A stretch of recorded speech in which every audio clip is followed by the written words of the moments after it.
మా మమ్మీకి ఎంతో ఇష్టం. అన్ని కష్టపడి ఫ్రూట్స్ సలాడ్ చేస్తే నాకు కొంచెం గూడా ఉంచకుండా మొత్తం నాకిచ్చేసింది. ఇంక బౌల్‌లో ఉన్నది అది కూడా నాకిచ్చేసింది నాకు ఉంచకుండా. Hello guys welcome to my mini vlog. Let's make custard fruit salad. ఇది నేను సెకండ్ టైమ్ చేస్తున్నాను. ఫస్ట్ టైమ్ అయితే వితౌట్ వీడియో చేశాను. ఎందుకంటే సక్సెస్ అయిద్దా అవ్వదని మంచిగా అయింది. సెకండ్ టైమ్ చేస్తున్నాను విత్ వీడియో. సో, ఫస్ట్ అయితే మన అవైలబుల్ ఫ్రూట్స్ అన్ని మంచిగా కట్ చేసుకొని పక్కన పెట్టేసుకొని, హాఫ్ లీటర్ పాలని మంచిగా బాయిల్ చేసుకొని, ఒక బౌల్‌లో 2 టేబుల్ స్పూన్స్ మిల్క్ యాడ్ చేసుకొని, 1 స్పూన్ కస్టర్డ్ పౌడర్ ఏసుకొని వితౌట్ లూమ్స్ కలుపుకొని మనం కాగబెట్టిన పాలలో యాడ్ చేసుకోవాలి. అప్పుడు థిక్‌గా అయిపోయిద్ది. నెక్స్ట్ అంతా మిక్స్ చేసుకున్న తర్వాత, మనం స్వీట్‌నెస్‌కి తగినంత షుగర్ యాడ్ చేసుకోవాలి. నేనైతే 2 టేబుల్ స్పూన్స్ యాడ్ చేశాను.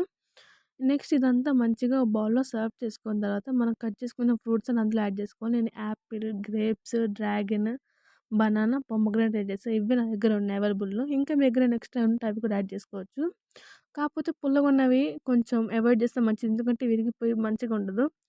సో, నేను లాస్ట్‌లో నేనైతే ఫైనల్‌గా క్యాషు బాదంతోటి డెకరేట్ చేసి ఇవన్నీ మంచిగా మిక్స్ చేశాను.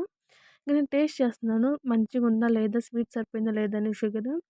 ఎందుకంటే నేను ఫ్రూట్స్ తినను అవాయిడ్ చేస్తాను. అందులో ఉన్న ఓన్లీ మిల్కే తాగుతాను. మంచిగా కుదిరింది.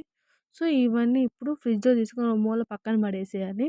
ప్లేట్ పెట్టేసి ఒక హాఫ్ అన్ అవర్ మంచిగా చల్లగా అయిన తర్వాత అయితే చాలా బావుంటదిది. అలా ఫ్రిడ్జ్‌లో పెట్టి కిందకెళ్ళి వచ్చేసాను. లేదా మా మమ్మీ చూడండి ఎట్లా తినేస్తుందో దొంగ పిల్లిలాగా మొత్తం లాగిచ్చేసింది. ఇంకా లాస్ట్‌లో కొంచెమే వచ్చింది.